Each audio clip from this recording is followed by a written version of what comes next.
lorsqu'une petite fille frappa désespérément à la porte du milliardaire en suppliant « S'il vous plaît, elle va mourir ». Le geste qu'il fit ensuite brisa toutes les murailles qu'il avait construites autour de son cœur. « Aidez-nous, ils font du mal à ma mère ». Ces mots mirent fin au silence d'une forteresse qu'il avait payé des millions pour ériger. Haut dans les Alpes, là où le pouvoir se cache derrière la pierre, et le vers un homme croyait avoir acheté la paix. Charles Eyeux, héritier, reclus roi d'un empire industriel, avait maîtrisé l'art de tenir le monde à distance. Mais par une nuit de tempête, le monde vint frapper à sa porte sous la forme d'une fillette tremblante, serrant contre elle un ours en peluche détrempé. « S'il vous plaît, murmura-t-elle, aidez-nous. » Et lorsque Charles Eyeux ouvrit cette porte, rien ni la richesse, ni les murs ne put empêcher la tempête d'entrer. C'est l'histoire d'un cri d'enfant qui fit voler en éclats le silence d'un milliardaire et changea tout ce qui suivit. Charles Eyeux vivait entouré d'un calme qu'il avait acheté à prix d'or.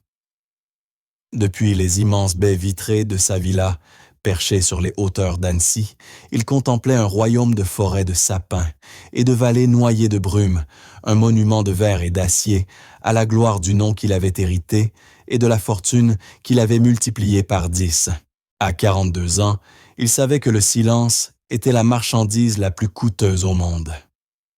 Il avait acquis tout un versant de montagne pour posséder la quiétude qui s'y attachait. Sa demeure n'était pas une maison, mais un vaste domaine de pierre et de verre dressé contre le vacarme du monde, contre les exigences infinies de son groupe industriel et contre les fantômes d'une vie qu'il avait murée.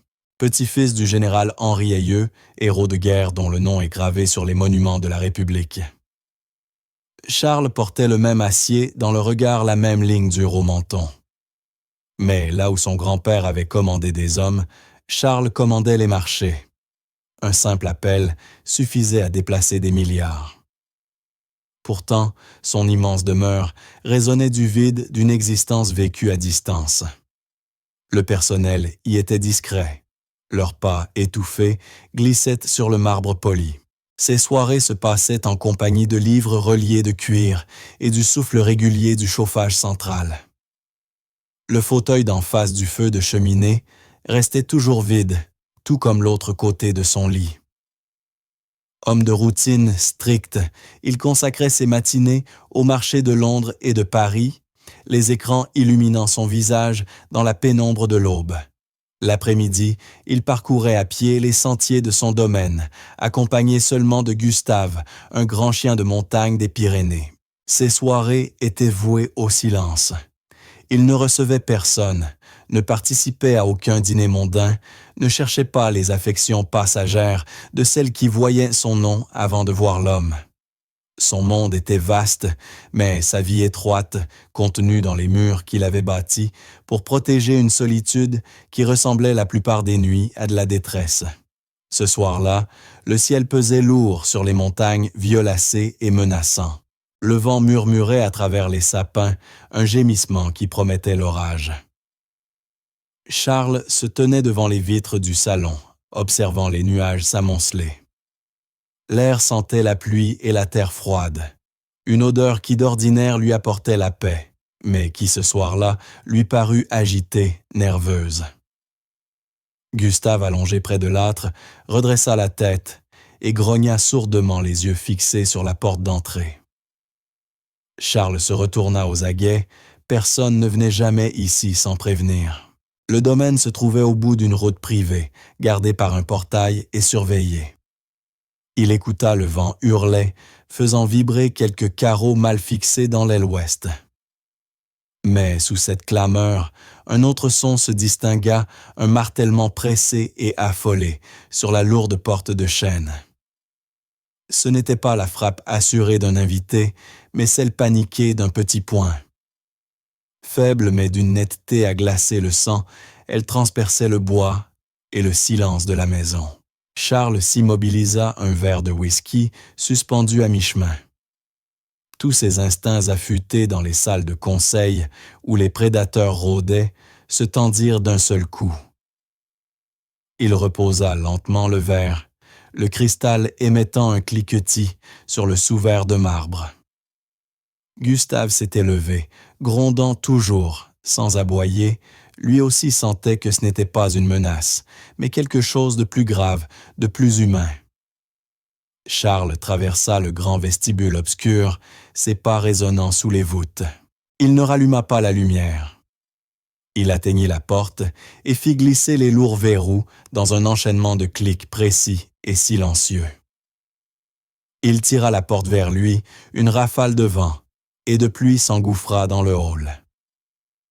Sur le large perron se tenait une fillette d'à peine 9 ans.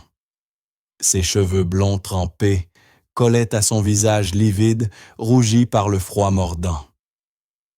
Elle portait un mince manteau rose, fait pour un automne doux, pas pour une tempête pareille. Ses petites baskets détrempées laissaient échapper un bruit mou à chaque frisson. Elle tremblait de tout son corps frêle, silhouette ballottée par le vent. Mais ce furent ses yeux qui le frappèrent grand bleu, emplis d'une terreur si pure qu'elle lui coupa le souffle. Une peur plus ancienne, plus profonde que la tempête. Elle leva les yeux vers lui, ce géant silhouetté dans l'ombre du seuil, et sa voix, quand elle parvint jusqu'à lui, n'était qu'un souffle fragile que le vent emportait presque. « S'il vous plaît, aidez-nous. » La voix de Charles fut un grondement bas rauque d'avoir trop longtemps gardé le silence. « Tu es bien loin de chez toi, petite. Qui es-tu? » Elle déglutit difficilement, un tremblement la parcourant tout entière. « Je m'appelle Claire, » murmura-t-elle. Elle serrait contre elle un petit ours en peluche usé, dont les yeux de bouton semblèrent le fixer avec la même détresse. « Ma maman, elle travaille ici. Elle fait le ménage. Elle s'appelle Éléonore. » Le nom lui revint aussitôt. Éléonore Vasseur, une femme discrète, presque invisible, qui venait 3 jours par semaine. Il ne l'avait jamais vraiment remarquée, seulement aperçue, glissant silencieusement d'une pièce à l'autre. Elle gardait la tête baissée, travaillait vite et bien, et sa présence n'était qu'un murmure dans la maison. Il savait qu'elle vivait dans l'un des petits pavillons du personnel, au bout de l'ancienne route de service, à la limite du domaine. « Qu'est-il arrivé à ta mère ?» demanda Charles, la voix adoucie, s'accroupissant pour ne pas paraître trop imposant. La lumière du porche projetait de longues ombres qui l'agrandissaient encore. Les larmes jaillirent enfin dans les yeux de la fillette, traçant des sillons clairs sur ses joues sales. « Ils ont frappé maman », sanglota-t-elle, les mots jaillissant dans un flot de panique et de douleur. « Richard, il lui a fait mal. Elle est par terre, elle ne bouge plus. Je crois qu'elle va mourir. » Ces mots frappèrent Charles comme un coup de poing. Ils résonnèrent dans le grand vestibule, brisant le silence méticuleusement construit de sa vie. Pendant un instant, il resta figé. Il avait affronté des fusions d'entreprises, des trahisons financières, la cruauté froide d'hommes en costume. Mais jamais, en toutes ces années, il n'avait été confronté à une peur aussi nue, aussi réelle. Il remarqua les ecchymoses sur les bras de la fillette, les marques où on l'avait saisie, la façon désespérée dont elle se tenait, comme pour ne pas s'effondrer. Il regarda au-delà d'elle vers la tempête rugissante. Les pavillons se trouvaient à près d'1 kilomètre, un trajet dangereux sous cette pluie battante, surtout pour un enfant. Cette petite avait traversé la nuit, portée par une peur plus forte que son instinct de survie. Quelque chose s'embrasa en lui. Ce n'était pas la colère brûlante des négociations, mais une fureur froide, contenue celle d'un homme qui se découvre à nouveau capable de protéger. L'héritage de son grand-père refaisait surface l'instinct du soldat du gardien. Il s'était détourné du désordre du monde, préférant la logique des chiffres, mais ce soir-là, le monde venait frapper à sa porte sous les traits d'un enfant terrifié. « Entre », dit-il, d'une voix ferme mais douce, ouvrant plus grand la porte. « Maintenant. » Claire hésita à peine, cherchant dans ses yeux une promesse. Elle y trouva autre chose que la richesse et le pouvoir, une force tranquille, une assurance.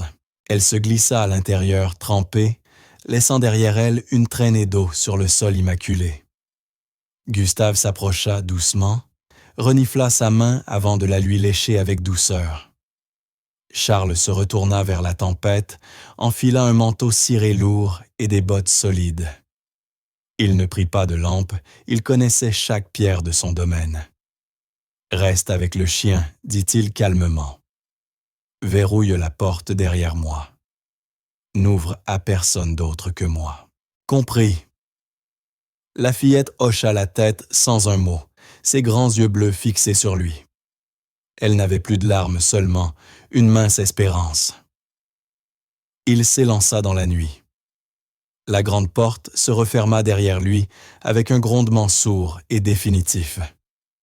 Le vent cinglait son visage, plaquant son manteau contre son corps. La pluie tombait en nappes aveuglantes, mais ses pas restaient longs et assurés. Il n'était plus un magnate retranché dans son château, seulement un homme marchant dans la tempête pour répondre à l'appel d'un enfant. Et il savait avec une certitude plus glaciale que la pluie, que ce qu'il allait trouver là-bas, changerait à jamais le monde silencieux qu'il s'était construit. Ce qu'il trouverait au bout de ce chemin changerait à jamais le monde calme et ordonné qu'il s'était construit. Le silence était déjà brisé. Le trajet jusqu'au pavillon du personnel lui parut interminable. Le sentier soigneusement entretenu céda bientôt la place à un chemin de service boueux, où le vent hurlait, à travers les arbres, les faisant gémir comme des bêtes mourantes. Charles avançait avec une détermination implacable, l'esprit clair glacé, entièrement concentré. Il revoyait le visage discret d'Éléonore et la terreur dans les yeux de sa fille. « Ils ont frappé maman », ces mots battaient dans sa tête comme un tambour accélérant sa marche. Il atteignit enfin le petit groupe de pavillons modestes, mais bien tenus isolés, de la grandeur du domaine principal. Une seule fenêtre était éclairée, une lueur jaune vacillante qui tremblait dans la nuit. La porte d'entrée entrebâillée claquait doucement sous les assauts du vent. Un pressentiment glacé lui serra l'estomac. Il poussa la porte et entra. Le pavillon était petit, meublé simplement mais propre. Des dessins d'enfants étaient là collés sur le réfrigérateur. Près de la porte, une petite paire de baskets boueuses avait été soigneusement alignée. L'air sentait le sang et le mauvais whisky, un mélange métallique et âcre. Et sur le tapis mince entre le canapé et une table basse brisée, gisait Éléonore. Elle paraissait encore plus frêle qu'il ne s'en souvenait. Sa peau pâle était marquée d'échymoses violettes, son œil gauche gonflait sa lèvre fendue et sanglante.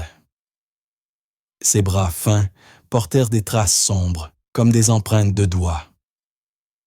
Elle était étendue là, inerte, telle une poupée jetée à terre. Pendant un instant terrifiant, Charles crut que Claire avait eu raison, qu'il arrivait trop tard. Puis il distingua le léger soulèvement de sa poitrine, une respiration faible douloureuse, mais réelle.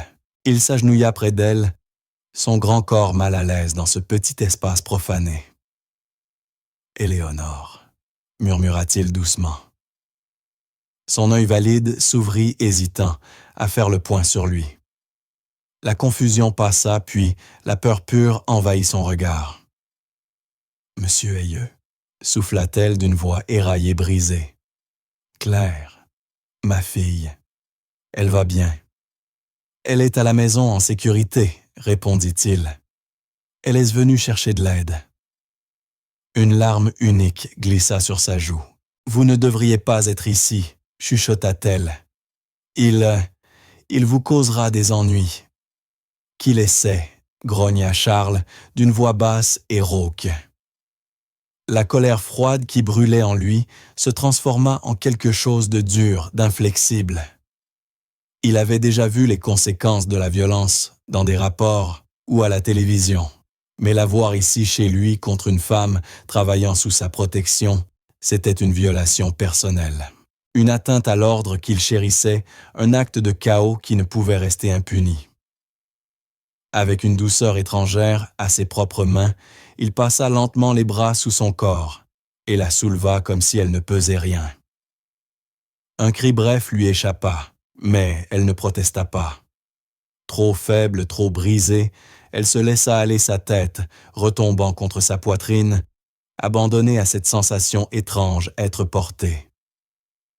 Il la transporta hors du pavillon et s'engouffra de nouveau dans la tempête. Il enveloppa le petit corps fragile de son propre manteau, la protégeant du vent et de la pluie. Son souffle contre lui n'était qu'un murmure irrégulier. Il marchait sans ralentir, les longues enjambées avalant la distance. Autour d'eux, l'orage semblait redoubler de fureur, comme si la nature elle-même se révoltait contre l'injustice. Il ne sentait ni le froid, ni la pluie, seulement le poids léger et brisé dans ses bras, et la résolution de fer qui se formait dans son âme.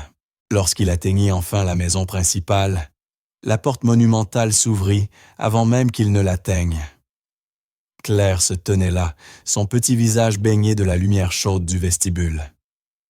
En voyant sa mère livide et inanimée dans les bras de Charles, un sanglot étranglé lui échappa vite, suivi d'un soulagement si fort qu'il sembla illuminer son visage.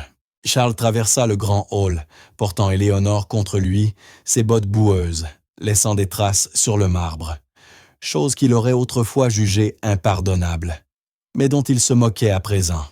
Il passa devant les tableaux et les meubles anciens, sans un regard concentré uniquement sur la femme qu'il tenait.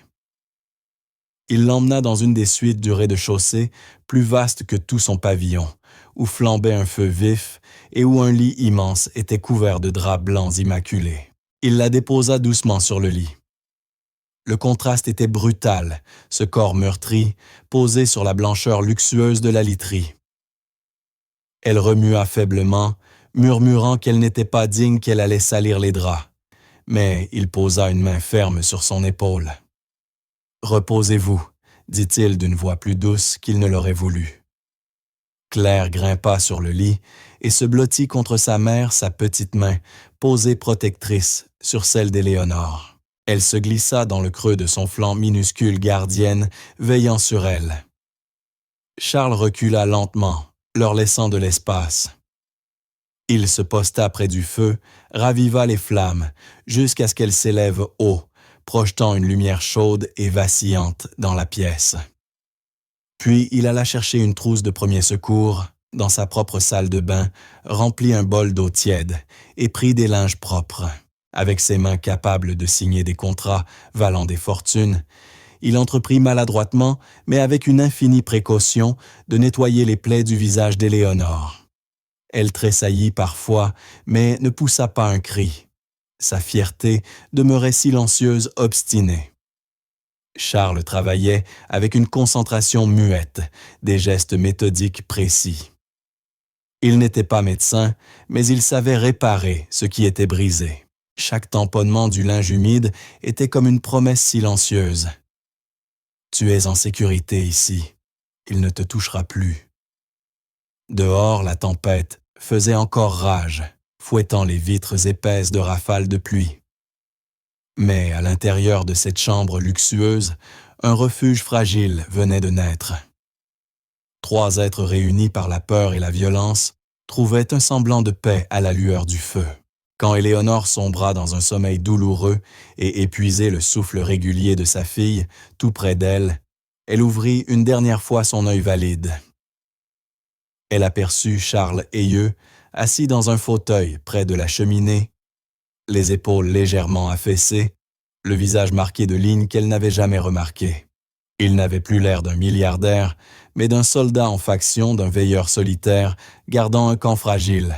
Pour la première fois depuis bien longtemps, Éléonore ferma les yeux, non pas dans la peur, mais avec une étincelle de ce qu'elle croyait avoir perdu l'espoir.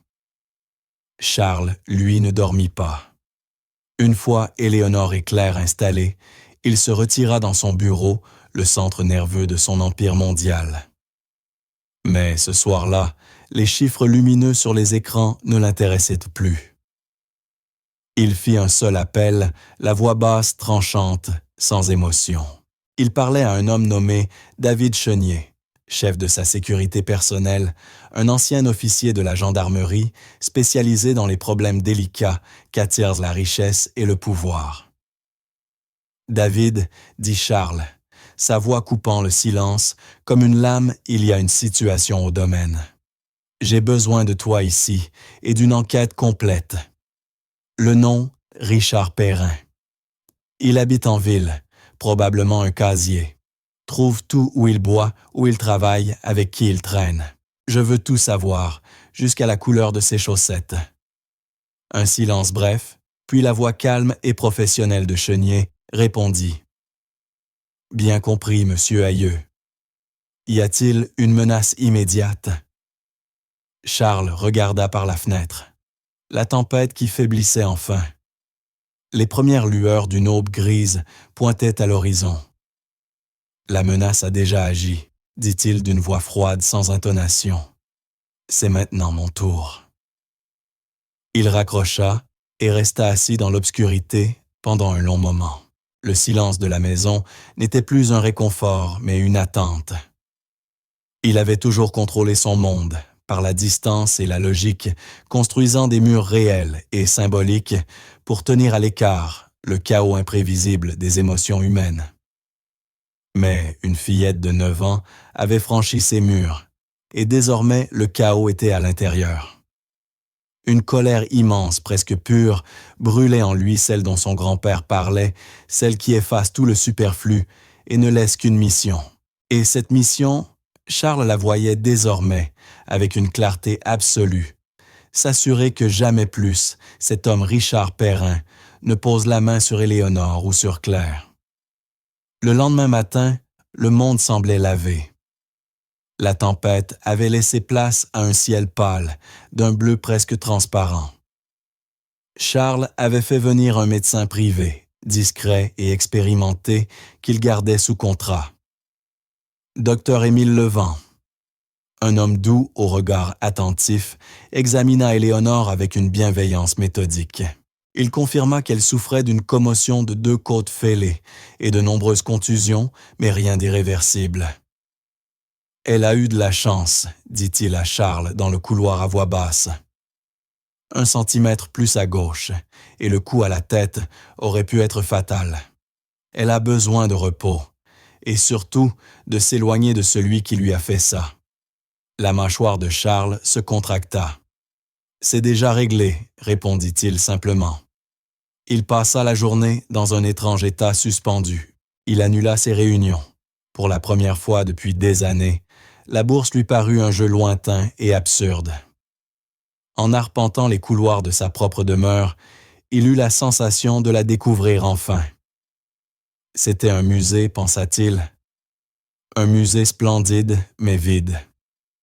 Il trouva Claire dans l'immense bibliothèque, entourée de milliers de livres, des éditions anciennes aux romans contemporains.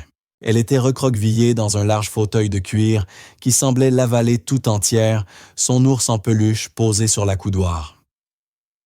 Elle ne lisait pas, elle regardait simplement les rayonnages interminables, fascinée, les yeux pleins de rêves. L'expression de Claire était celle d'un émerveillement silencieux. « Tu as mangé ?» demanda Charles, sa voix la faisant sursauter. Elle leva sur lui de grands yeux bleus et secoua la tête. Il la conduisit à la cuisine, un vaste espace étincelant d'acier et de marbre, habituellement réservé à son chef privé. Mais le cuisinier ne devait arriver que dans quelques heures. Charles Aïeux, un homme qui n'avait pas préparé le moindre toast depuis 15 ans, se retrouva à contempler désemparé le contenu du réfrigérateur professionnel. « Qu'est-ce que les petites filles mangent ?»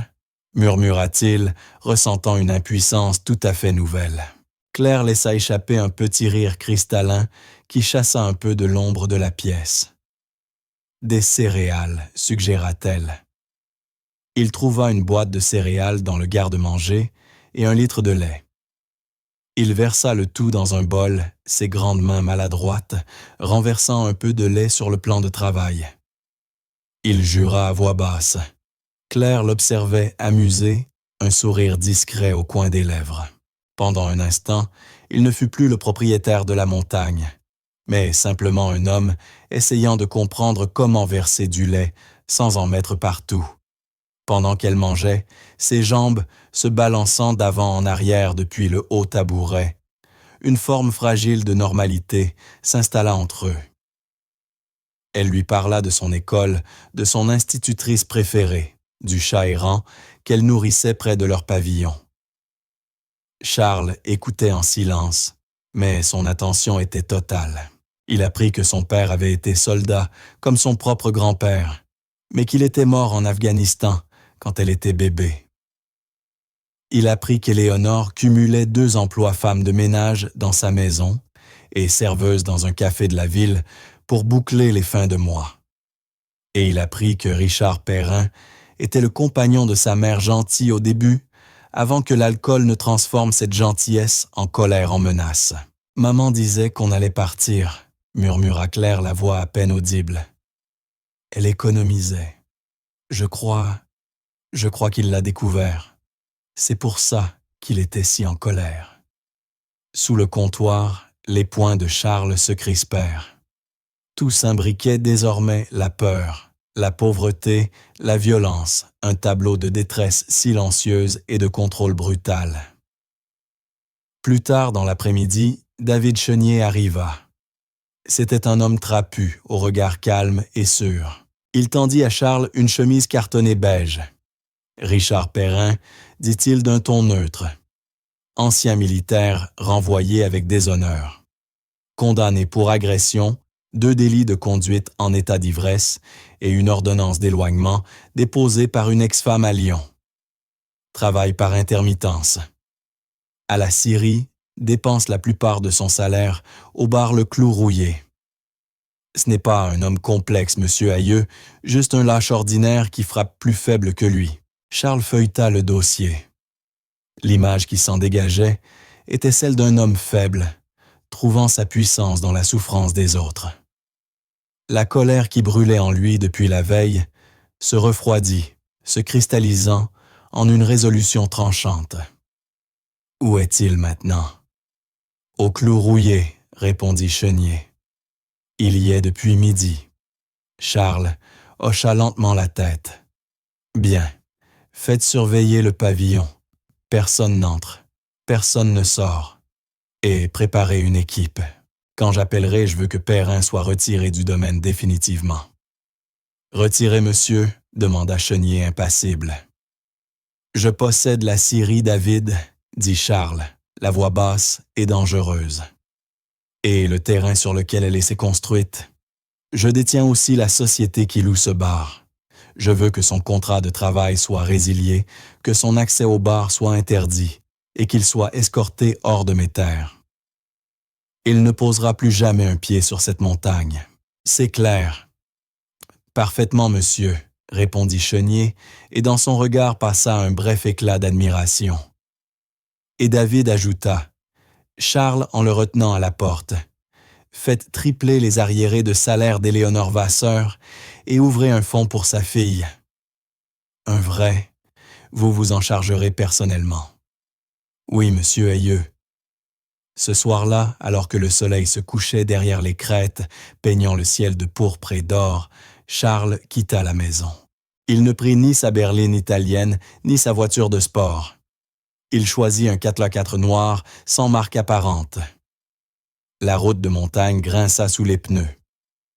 Il n'était pas vêtu de ses costumes sur mesure, mais d'un jean sombre, de lourdes bottes et du même manteau ciré que la veille. Il ressemblait moins à un magnate qu'à un homme en route vers une confrontation. Le Clou Rouillé était exactement ce que son nom suggérait, un bâtiment bas à la périphérie de la ville, éclairé par une enseigne au néon vacillante et un parking plein de pick-up couverts de boue. L'air à l'intérieur sentait la bière éventée, la sueur et le remords. Un vieux morceau de country gémissait dans le jukebox. Une douzaine d'hommes traînaient au bar et aux tables, leurs visages baignés d'une lumière enfumée et jaune. Charles balaya la salle du regard. Et il le vit tout de suite. Richard Perrin était assis au fond du bar voûté, sur un verre de whisky, un homme corpulent mais flasque au milieu, le visage grossier et abîmé, riant bruyamment à quelques plaisanteries du barman. Charles parcourut la longueur du comptoir. Sa présence aspira l'air de la pièce. Les conversations s'éteignirent, les rires moururent. Les hommes tournèrent la tête sur leurs tabourets, les yeux s'écarquillant de reconnaissance. Charles Hayeux ne venait jamais en ville, et encore moins dans un endroit comme le Clou Rouillé. Il s'arrêta juste derrière Perrin. Il ne dit mot. Il resta la présence silencieuse et imposante. Perrin, sentant brusquement la froidure dans la salle, se retourna lentement. Il dévisagea Charles avec un rictus belliqueux. « Eh ben, regarde ce qu'on a là », éructa-t-il la voix empâtée par l'alcool. « Le roi descend de son château pour boire avec les gueux. Que puis-je faire pour vous, votre Altesse ?» Les yeux de Charles étaient comme des éclats de glace. « Vous pouvez sortir avec moi, monsieur Perrin », dit-il d'un ton bas, mais porteur d'une autorité indiscutable qui transperça la brume du bar. Perrin lâcha un rire gras. « Et pourquoi je ferais ça? » « Parce que vous avez levé la main sur une femme qui vit sur mes terres, » répondit Charles, sa voix tombant encore plus bas. « Une femme que j'ai placée sous ma protection. » Le rictus de Perrin vacilla. Un frisson, peut-être la peur ou la surprise, traversa son visage. Il regarda autour de lui, cherchant des soutiens, mais les autres clients s'intéressaient soudain très fort à leur verre.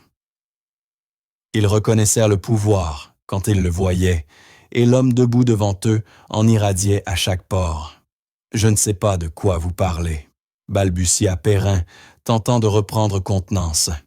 Éléonore était maladroite. Elle tombe beaucoup. L'expression de Charles ne bougea pas. Sa fille, elle semble penser le contraire, dit-il.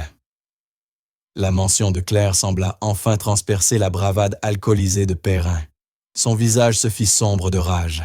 « Cette petite, cracha-t-il, c'est une menteuse. Faut lui apprendre le respect. » Ce fut le signal. L'ultime retenue de Charles se dissipa. Il tendit la main avec une vitesse surprenante pour un homme de sa taille. Sans saisir la chemise, il referma sa main sur la nuque épaisse de Perrin, ses doigts s'enfonçant dans la chair molle. Perrin poussa un cri, les yeux exorbités. Le tabouret retomba lorsque Charles le releva d'un geste sans effort. « On fait une petite promenade », dit Charles, sa voix n'étant plus un chuchotement, mais un grondement profond, le son d'un prédateur patient depuis trop longtemps. Il poussa le plus gros homme vers la porte. Perrin trébuchait et se débattait les pieds à peine posés au sol. Les clients du Clou Rouillé regardèrent stupéfaits le milliardaire disparaître dans la nuit, entraînant le tyran du village comme un sac de linge sale. La lourde porte se referma derrière eux, laissant le bar dans un silence plus profond qu'aucun autre. Dehors, l'air nocturne était vif et tranchant contraste brutal avec la chaleur rance du bar. Charles traîna Perrin sur le gravier du parking, sa prise serrée comme un étau. Ils s'arrêtèrent près du 4x4 noir. Le véhicule paraissait un bloc poli et sombre. Il claqua Perrin contre la carrosserie, l'impact faisant teinter ses dents. « Tu te crois dur, hein ?» La voix de Charles était gutturale, dépouillée des tons raffinés de ses réunions. C'était quelque chose de plus ancien, de plus primordial. Perrin, entre rage ivre et peur montante, se débattait. « Lâche-moi, tu peux pas faire ça. »« Je peux faire ce que je veux, » répliqua Charles, son visage à 2 centimètres du sien. L'odeur du whisky bon marché lui montait au nez. « C'est ma ville, la Syrie où tu travailles m'appartient. Ce bar, je possède l'immeuble. L'appartement que tu loues, c'est moi aussi. Tu as vécu de ma charité et tu l'as remboursé en brutalisant une femme et en terrorisant un enfant. » Les efforts de Perrin faiblirent. La couleur quitta son visage, le laissant pâle et malade. L'ampleur de sa situation perça enfin la brume alcoolique. Il n'était pas face à un simple riche, mais face au Dieu de son petit monde misérable. « Je ne l'ai pas fait », bafouilla-t-il, la colère s'éteignant pour laisser place à une peur pitoyable et pleurnicharde. Elles mentent toutes les deux. « Je l'ai vu », murmura Charles, la voix descendue si bas qu'elle était plus menaçante qu'un cri. « J'ai vu ce que tu as fait, et pour ça ta vie telle que tu la connais est terminée. Tu es renvoyé de la Syrie, effet immédiat. Ton bail est résilié. Tu as 24 heures pour faire tes valises et déguerpir. Tu n'es plus le bienvenu en ville ni dans ce département. Si je te vois ou n'entends parler de toi près de cette montagne, je ne serai pas aussi poli. » Il appuya sur le dernier mot en repoussant violemment Perrin. L'homme tituba, trébucha sur ses propres pieds et s'effondra lourdement sur le gravier. Il leva les yeux vers Charles, le visage figé entre l'incrédulité et la terreur.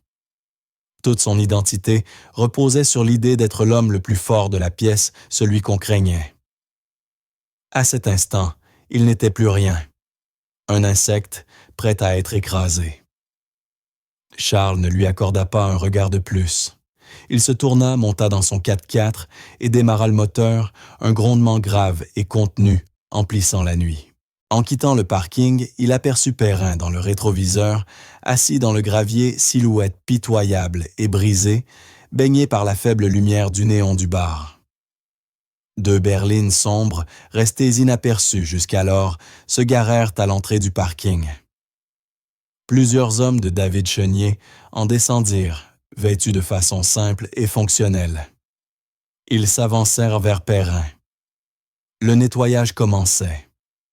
Charles reprit la route vers la montagne. La colère qui brûlait en lui s'éteignait peu à peu, ne laissant qu'un vide étrange et inconnu. Il venait de détruire la vie d'un homme avec quelques mots et un coup de fil. Ça avait été facile, précis, chirurgical et pourtant creux. Une justice peut-être, mais pas une rédemption. Les bleus sur le visage d'Éléonore, la peur dans les yeux de sa fille demeurait. Ce n'était qu'une solution, pas une paix retrouvée. Lorsqu'il rentra chez lui, la maison était silencieuse. Une seule lampe éclairait le vaste salon, projetant de longues ombres sur les murs de pierre et de verre. Il trouva Éléonore assise au bord d'un grand canapé, emmitouflée dans une couverture de cachemire. Elle semblait minuscule, perdue dans cette pièce somptueuse. Elle se leva, en le voyant entrer ses mouvements encore raides et douloureux. « Claire m'a dit ce que vous avez fait, » murmura-t-elle. « Elle a dit que vous étiez allé en ville. »« J'ai eu une conversation avec M. Perrin, » répondit Charles d'une voix neutre et maîtrisée. « Il ne vous importunera plus. » Éléonore leva vers lui son œil valide, scrutant son visage. Cet homme d'un pouvoir immense, capable de déplacer des montagnes et d'écraser un homme comme Richard d'un simple mot, avait exercé cette puissance pour elle. L'idée même la terrifiait autant qu'elle l'émouvait. « Merci », dit-elle enfin, les mots lui paraissant ridiculement petits. « Mais vous n'auriez pas dû. C'est un homme mauvais. Il essaiera de se venger. »« Qu'il essaie », répondit Charles, une pointe d'acier dans la voix. Il s'approcha de la cheminée et ajouta une bûche sur les braises mourantes. « Vous et Claire resterez ici aussi longtemps qu'il le faudra. Vous êtes en sécurité maintenant. » Le ton ferme et définitif ne laissait aucune place à la discussion. Mais pour Éléonore, ce n'était pas si simple. Toute sa vie, elle avait lutté pour son indépendance, gagnant chaque chose à la sueur de son front. Vivre comme une protégée dans le château d'un milliardaire lui semblait une forme d'abandon qu'elle n'était pas prête à accepter. « Monsieur Ayeux, commença-t-elle, la voix un peu plus assurée. Je vous suis reconnaissante, plus que je ne saurais jamais le dire, mais je ne peux pas rester ici. Je suis votre employé. » « Ce n'est pas juste. » Charles se tourna vers elle, le visage éclairé par les flammes dansantes. Vous n'êtes plus mon employé, Éléonore. Vous êtes mon invité. » Il marqua une pause, son regard se voilant d'une émotion qu'elle ne sut déchiffrer. « Et Claire? Claire est une enfant courageuse. Elle a bravé la tempête pour sauver sa mère. Cette maison est assez grande. Laissez-nous simplement vous offrir un abri. » Ces mots avaient le ton d'un ordre, mais ils étaient enveloppés d'une douceur formelle, presque ancienne. Avant qu'elle ne puisse répondre, une petite silhouette apparut dans l'embrasure de la porte. C'était Claire, frottant ses yeux, encore pleins de sommeil, serrant son ours en peluche contre elle. « Maman, dit-elle d'une voix tremblante, j'ai fait un mauvais rêve. » Éléonore se précipita vers elle, s'agenouilla et la prit dans ses bras. « Tout va bien, ma chérie. Maman est là. » Claire leva ensuite les yeux vers Charles, qui se tenait toujours près du feu gigantesque et incongru dans cette scène intime. « Est-ce que tu vas être notre nouveau papa ?» demanda-t-elle simplement sa logique d'enfant, perçant le silence comme une flèche. La question suspendit le temps. Éléonore sentit ses joues s'enflammer d'un rouge profond. « Claire, on ne dit pas des choses pareilles, » murmura-t-elle gênée. Mais Charles ne rit pas. Il ne détourna pas le regard. Il contempla la fillette, et un sourire étrange, à la fois triste et tendre, effleura ses lèvres. C'était la première fois qu'Éléonore le voyait sourire. Ce léger mouvement transforma son visage adoucissant, les traits durs, et révélant sous l'armure un homme différent. « Non, répondit-il, d'une voix plus douce qu'elle ne l'avait jamais entendue. Je suis juste un ami. » Puis il se détourna et quitta la pièce, laissant la mère et la fille baigner dans la lueur dorée du feu. Éléonore serra Claire contre elle, le cœur bouleversé, traversé par un mélange d'émotions contradictoires, gratitude, peur et une chaleur nouvelle qu'elle ne savait nommer.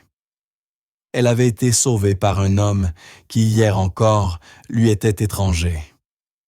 Un homme vivant dans un monde qu'elle n'aurait jamais cru effleurer.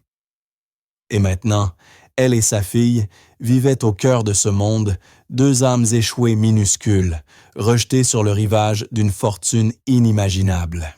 Éléonore ne savait pas ce que l'avenir leur réservait. Mais tandis qu'elle écoutait le bruit des pas de Charles s'éloignant dans le long couloir silencieux, une chose était certaine, plus rien ne serait jamais comme avant. Les jours qui suivirent prirent une étrange routine tranquille. Les ecchymoses d'Éléonore passèrent du violet furieux au jaune verdâtre. Ses côtes la faisaient encore souffrir un rappel constant de la vie dont elle s'était échappée. Elle et Claire habitèrent la suite d'invités, une prison luxueuse en quelque sorte. Le personnel suivant les ordres stricts de Charles la traitait avec une politesse distante. Ils lui apportèrent les repas sur des plateaux d'argent et changèrent les draps chaque jour, mais Éléonore se sentait comme un fantôme hantant la vie de quelqu'un d'autre. Elle tenta de se rendre utile, d'aider à nettoyer ou à cuisiner, mais les domestiques refusaient doucement fermement. Les ordres de monsieur aïeux, madame, disait-il d'un ton impassible. Charles lui-même restait une présence à la fois lointaine et constante. Il quittait son bureau avant leur réveil et ne rentrait souvent que tard le soir. Pourtant, des signes discrets de son attention apparaissaient partout, une collection de livres pour enfants sur la table de leur suite. Un nouveau vélo, parfaitement à la taille de Claire, garé près de la porte d'entrée. Certains soirs, il dînait avec elle, assis à la tête d'une longue table de bois sombre, si vaste qu'ils devaient presque se parler à travers un gouffre. Les conversations étaient hésitantes, remplies de silence. Charles demandait à Claire comment s'était passée sa journée, écoutant ces bavardages enfantins, avec une gravité et une concentration désarmantes. Puis il se tournait vers Éléonore, lui demandant si elle avait besoin de quoi que ce soit, toujours poli, toujours formel. Pour Claire, la maison était un pays des merveilles. Elle explorait les interminables couloirs, ses pas résonnant dans les vastes pièces vides. Elle jouait avec Gus, le grand chien qui la suivait, avec une fidélité douce et protectrice. Elle s'était trouvée un ami dans le lieu le plus improbable. Parfois, elle s'asseyait dans la bibliothèque, lisant ses nouveaux livres d'histoire, pendant que Charles, en face d'elle, parcourait ses rapports financiers. Ensemble, ils partageaient un silence paisible qui dépassait Éléonore. Claire n'avait pas peur de Charles. Elle semblait le comprendre d'une manière que les adultes ne pouvaient pas. Elle voyait au-delà de la richesse et du pouvoir jusqu'à l'homme tranquille et solitaire qu'il était dessous. Un après-midi, Éléonore trouva sa fille dans la bibliothèque, assise par terre, avec un grand album en cuir ouvert sur les genoux. Charles se tenait debout à côté d'elle, montrant une photo du doigt. « C'était mon grand-père », disait-il, la voix adoucie par une chaleur rare. Le général Thomas Ahieu. Cette photo a été prise juste après la guerre. Éléonore s'approcha. Sur la photo, un jeune homme en uniforme impeccable, les mêmes yeux d'acier que son petit-fils, mais avec un sourire confiant et plein d'espoir. « Il te ressemble, » dit Claire. « C'était un meilleur homme que moi, » répondit Charles, la voix redevenue plate. Il referma l'album avec précaution. Il se battait pour les gens. « Moi, je ne me bats que pour des chiffres. » Il leva les yeux et aperçut Éléonore dans l'embrasure de la porte. Une ombre passa sur son visage et le masque familier de froide distance reprit sa place. « Éléonore, dit-il de nouveau courtois et distant. « J'espère que vous allez mieux. »« Beaucoup mieux, merci, » répondit-elle. « Monsieur Ahieu, nous ne pouvons pas abuser plus longtemps de votre hospitalité. Je suis suffisamment rétabli pour travailler. Il faut que je trouve un emploi, un logement. »« C'est déjà réglé, » coupa Charles, comme s'il parlait d'une transaction banale. « Mon chef de sécurité, Monsieur Chenier, a trouvé une petite maison pour vous dans la ville voisine. C'est un endroit sûr. Les 6 premiers mois de loyer sont payés. Et il y a un poste pour vous à la bibliothèque municipale si vous le souhaitez. La rémunération est correcte. » Éléonore resta muette, stupéfaite. Il venait de réorganiser sa vie avec la même froide efficacité qu'il avait utilisée pour neutraliser Richard Perrin. Il lui avait donné un toit, un travail, un avenir, sans même lui demander son avis. « Pourquoi, murmura-t-elle enfin la question brûlant dans son cœur depuis des jours, pourquoi faites-vous tout cela pour nous ?» Charles détourna le regard, posant ses yeux sur les montagnes que l'on voyait par la grande fenêtre de la bibliothèque. Pendant un long moment, il resta silencieux. Le seul son était le tic-tac régulier d'une horloge ancienne. Mon grand-père disait qu'un homme se mesure à ce qu'il protège. Finit-il par dire d'une voix basse et réfléchie. Pendant longtemps, j'ai cru que cela signifiait protéger mes biens, mon entreprise, mon héritage. J'ai bâti des murs autour de ma vie pour tenir le monde à distance. Mais votre fille, elle les a franchis tous. Il se tourna vers elle, et pour la première fois, Éléonore vit une fissure dans son armure, un éclat de solitude immense, presque douloureuse. « Vous et votre fille aviez besoin d'aide, » dit-il simplement. Et j'étais là. Ce n'était pas une explication complète, mais c'était plus qu'elle n'en attendait. C'était un aperçu du cœur de l'homme qui l'avait sauvé. Elle comprit alors qu'en les aidant, il essayait d'une certaine manière de se sauver lui-même. Le déménagement eut lieu 2 jours plus tard. Une voiture noire, silencieuse et discrète, comme tout dans l'univers de Charles Ahieu, arriva pour les conduire vers leur nouveau foyer.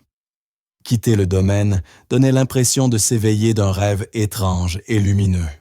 Tandis que la voiture s'éloignait, Claire colla son visage contre la vitre arrière, agitant la main vers la vaste maison de verre et de pierre, jusqu'à ce qu'elle disparaisse derrière les arbres. Gus le chien se tenait sur le perron, les observant partir sentinelles solitaires aux portes de la forteresse. Les mains d'Éléonore étaient crispées sur ses genoux. Elle était un mélange de nerfs de gratitude et d'inquiétude. Charles n'était pas venu leur dire adieu. Il était parti tôt ce matin-là, comme à son habitude. Son adieu se résumait à une enveloppe épaisse déposée sur la console du hall, adressée à elle d'une écriture nette et décidée. À l'intérieur, elle trouva un chèque d'un montant qui lui coupa le souffle, accompagné d'un mot dactylographié très court. Un nouveau départ. CH. La nouvelle maison était un petit cottage bleu, niché dans une rue bordée d'arbres dans la ville voisine de Rocheval. C'était le genre de maison dont Éléonore avait parfois rêvé, un petit perron pour une chaise à bascule, un jardinet où Claire pourrait jouer. Modeste, propre et terriblement parfaite, au point d'en être intimidante, c'était un autre cadeau, un nouveau maillon dans la chaîne dorée de la générosité de Charles qui la liait à lui. En franchissant la porte d'entrée, elles découvrirent que la maison n'était pas vide. Elle était entièrement meublée, un canapé confortable, dans le salon des lits neufs dans les 2 chambres, une cuisine remplie de provisions. Dans les placards des vêtements à leur taille. Dans la petite chambre, un bureau flambant neuf couvert de jouets et de fournitures d'art soigneusement disposées. Éléonore s'effondra sur le canapé submergé. C'était trop. Une bonté royale si vaste qu'elle en paraissait une forme de pouvoir. Elle avait fui un homme qui voulait la posséder pour être sauvé par un autre, dont la générosité menaçait de la submerger tout entière. Claire, elle ne ressentait aucun de ces tiraillements. Elle courait dans la maison, ses rires joyeux résonnant entre les murs fraîchement peints. « Maman, regarde. Il m'a offert la boîte de peinture que je voulais celle avec toutes les couleurs. » Éléonore entra dans la chambre et vit l'ensemble d'art complet. Elle se souvint que Claire l'avait désigné dans un catalogue des semaines plus tôt, un souhait enfantin qu'elle n'avait pu lui offrir. Charles avait dû entendre. Il avait écouté noter chaque détail avec cette attention silencieuse et presque troublante. Il ne se contentait pas de pourvoir à leurs besoins. Il observait attentif. Cette idée était à la fois réconfortante et inquiétante. La vie à Rocheval fut paisible. La ville était petite, les habitants aimables mais réservés. Éléonore commença son travail à la bibliothèque municipale, un monde calme et ordonné de livres et de chuchotements baumes pour son âme meurtrie. Elle aimait ce travail simple, ranger les livres, aider les lecteurs à trouver des histoires. Claire entra à l'école du quartier et après quelques jours de timidité, se fit de nouveaux amis. Pour la première fois depuis des années, une fragile normalité s'installa dans leur vie. Elles avaient un foyer. Elles étaient en sécurité. Pourtant, la présence de Charles planait toujours. Une voiture sombre restait souvent garée à l'angle de la rue, un gardien silencieux qu'elle savait appartenir aux hommes de David Chenier. Et quand elle reçut son premier salaire, elle découvrit qu'il était le double du montant promis. Une conversation avec la directrice de la bibliothèque, Madame Gable, l'éclaira. Un donateur privé a versé une subvention à la bibliothèque Machère, spécialement pour améliorer les salaires du personnel. Nous lui en sommes tous très reconnaissants. Éléonore n'avait pas besoin qu'on lui dise le nom du donateur. Charles était devenu l'architecte invisible de sa réalité, modelant sa vie à distance. Son argent et son pouvoir formaient l'échafaudage invisible, soutenant son nouveau monde. Et plus cette conscience grandissait, plus elle ressentait une frustration douloureuse, le besoin urgent de se tenir sur ses propres jambes. Mais où qu'elle pose le pied, le sol appartenait déjà à Charles Hayeux. Elle ne le revit qu'une seule fois, au cours de ses premières semaines. En rentrant de la bibliothèque, elle vit son 4x4 noir s'arrêter à sa hauteur. La vitre teintée s'abaissa, révélant son visage. Il semblait fatigué, les traits plus creusés qu'elle ne s'en souvenait. « Éléonore, dit-il de sa voix grave et posée. « Vous allez bien? La maison vous convient? »« C'est trop, monsieur Hayeux, répondit-elle, les mots jaillissant, avant qu'elle ne puisse les retenir. L'argent, les meubles, le travail. Je ne peux pas tout accepter. Il faut que je vous rembourse. Il la regarda, son expression indéchiffrable. Il n'y a pas de dette, dit-il simplement. Mais si, insista-t-elle, sa voix montant d'une passion qui la surprit elle-même. Vous nous avez sauvés, et je vous en serai reconnaissante toute ma vie. Mais je ne peux pas vivre une vie que vous avez achetée pour moi. Je dois être moi-même. Et Claire doit voir sa mère comme quelqu'un capable de se tenir debout seul. Un long silence s'étira entre eux. Le moteur du 4x4 ronronnait doucement dans le calme de l'après-midi. « Je comprends, dit-il enfin, et elle fut bouleversée d'y percevoir une lueur, presque une douleur dans son regard. Les dispositions sont prises, elles ne peuvent pas être annulées. Mais je n'interviendrai plus. » Il sembla vouloir ajouter quelque chose, mais se retint. La vitre se referma et la voiture s'éloigna, la laissant seule sur le trottoir, le cœur battant à tout rompre. Elle avait dit sa vérité, mais cela ne ressemblait pas à une victoire. C'était comme si elle venait de repousser la seule personne au monde qui avait réellement essayé de l'aider. Après ce jour, les signes de son influence disparurent. La voiture noire garée au bout de la rue n'était plus là. Il n'y eut plus de cadeau mystérieux. Il tenait parole. Le silence qu'elle avait désiré s'installa, un silence profond, mais aussi terriblement vide. Elle pensait à lui plus souvent qu'elle ne voulait l'admettre, à ce sourire triste, aperçu dans la bibliothèque, à la maladresse avec laquelle il avait versé du lait dans un bol de céréales, à la douceur de ses mains, lorsqu'il avait soigné ses blessures. Par une soirée claire d'automne, environ 1 mois après leur installation, Éléonore aidait Claire à faire ses devoirs sur la table de la cuisine. La petite maison embaumait le poulet rôti et Claire fredonnait doucement en coloriant une carte de France. C'était une scène de paix domestique parfaite. Jusqu'à ce qu'un coup frappé à la porte vienne la briser. Ce n'était pas un coup fort, mais sec, insistant. Éléonore se figea glacée. Claire leva les yeux, la peur familière brillant dans son regard. « Maman » chuchota-t-elle. Éléonore porta un doigt à ses lèvres, son cœur battant à tout rompre, puis s'approcha de la fenêtre. Elle écarta légèrement le store et regarda.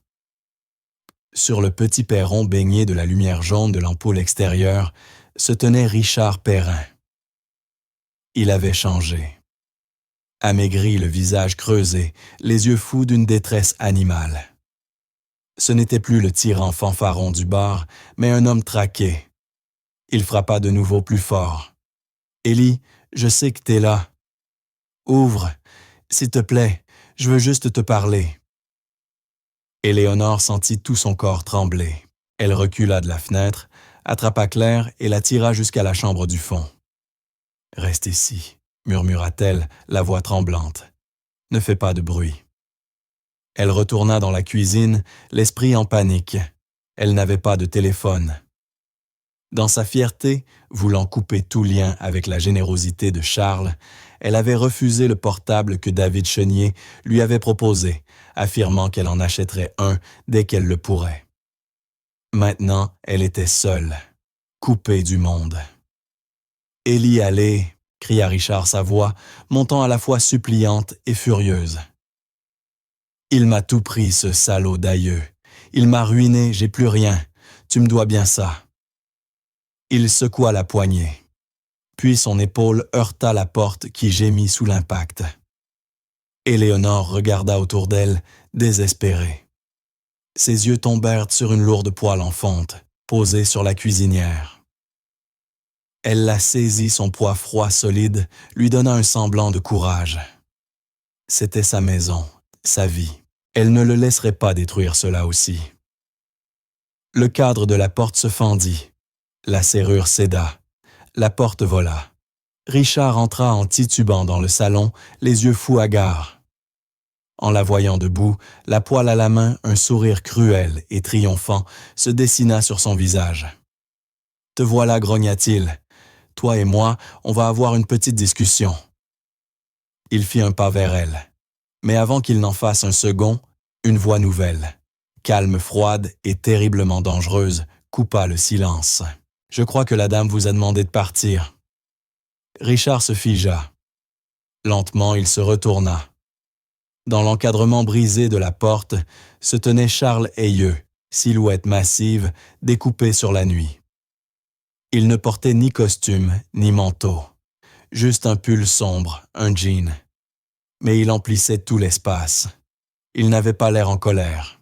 Il avait l'air terriblement calme. Le courage de Richard s'évapora remplacé par une peur viscérale. « Toi, » balbutia-t-il. « Moi, » confirma Charles d'une voix grave et rauque. Il fit un pas dans la pièce. « J'ai tenu parole, Éléonore. Je n'ai pas interféré. Mais je n'ai jamais cessé de veiller. » Il avait menti, la surveillance n'avait jamais cessé. Et cette idée qui l'aurait irrité la veille envahit Éléonore d'un soulagement écrasant. « C'est pas tes affaires », hurla Richard, cherchant désespérément un reste de bravade. « Vous êtes dans une maison que je paie », dit Charles, sa voix tombant à un ton dangereusement bas. « Vous menacez une femme que j'ai placée sous ma protection. Vous en avez fait mon affaire. Et maintenant, vous et moi, nous allons sortir faire un tour. » Une dernière fois, Charles bougea avec cette même vitesse foudroyante qu'il avait déjà montrée au bar. En 2 longues enjambées, il réduisit la distance entre eux. Il ne toucha pas Richard, ne le saisit pas. Il se contenta de se tenir devant lui, immense le regard chargé d'une promesse glaciale. Cela suffit à faire reculer l'autre comme s'il avait été frappé. « Dehors, » dit Charles. Ce n'était pas une demande. C'était un ordre chargé d'une autorité absolue. Richard recula précipitamment, trébuchant sur ses propres pieds, avant de se retourner et de s'enfuir, disparaissant dans la nuit, comme le lâche qu'il était. Le silence qu'il laissa derrière lui était lourd, presque tangible. Éléonore se tenait au milieu de la pièce, la poêle toujours serrée entre ses mains tremblantes, le corps secoué par les spasmes de la peur et du soulagement. Charles se tourna vers elle. Le froid dans ses yeux fondit remplacé par une inquiétude profonde et douloureuse. Il prit doucement la poêle de ses mains et la posa sur la table. « Vous allez bien ?» demanda-t-il d'une voix rauque chargée d'émotion. Elle ne put pas parler. Elle hocha simplement la tête, les larmes commençant enfin à couler librement sur ses joues. Et alors, elle fit quelque chose qui les surprit tous les deux. Elle s'avança et passa ses bras autour de sa taille, enfouissant son visage contre sa poitrine. Elle sanglotait de grands pleurs tremblants, mêlés de peur et de délivrance. Un instant, Charles resta raide, immobile, le corps tendu par la surprise. Ce n'était pas un homme habitué au contact. Puis lentement, avec hésitation, ses bras se levèrent et se refermèrent sur elle, dans une étreinte d'une tendresse inattendue. Il posa son menton sur le sommet de sa tête, une main large, caressant doucement ses cheveux. « C'est fini », murmura-t-il, sa voix vibrant faiblement contre son oreille. « Il ne reviendra plus, je vous le promets. » Ils restèrent ainsi, longtemps 2 êtres solitaires, trouvant un fragile réconfort dans les bras l'un de l'autre, au milieu d'un salon en ruine. Dans l'embrasure de la chambre, Claire les regardait, son ours en peluche serré contre elle. Elle n'avait plus peur. Elle observa le grand homme qui tenait sa mère et esquissa un sourire. Le monstre était parti. Le protecteur était là. Et pour la première fois, le petit cottage bleu leur sembla vraiment être un chez-soi. Et c'est ainsi que nous terminerons cette histoire pour aujourd'hui. Si vous avez écouté jusqu'ici, j'espère qu'elle vous aura permis de vous évader un instant du quotidien. Dites-moi où et comment vous l'avez découverte en rentrant du travail sur la route, ou simplement en vous détendant. Laissez un commentaire, je les lis tous. Et si vous souhaitez que nos chemins se recroisent, un j'aime et un abonnement font toute la différence. Vos retours nous aident à améliorer nos récits, alors n'hésitez pas à partager vos impressions. Merci d'avoir passé ce moment avec nous.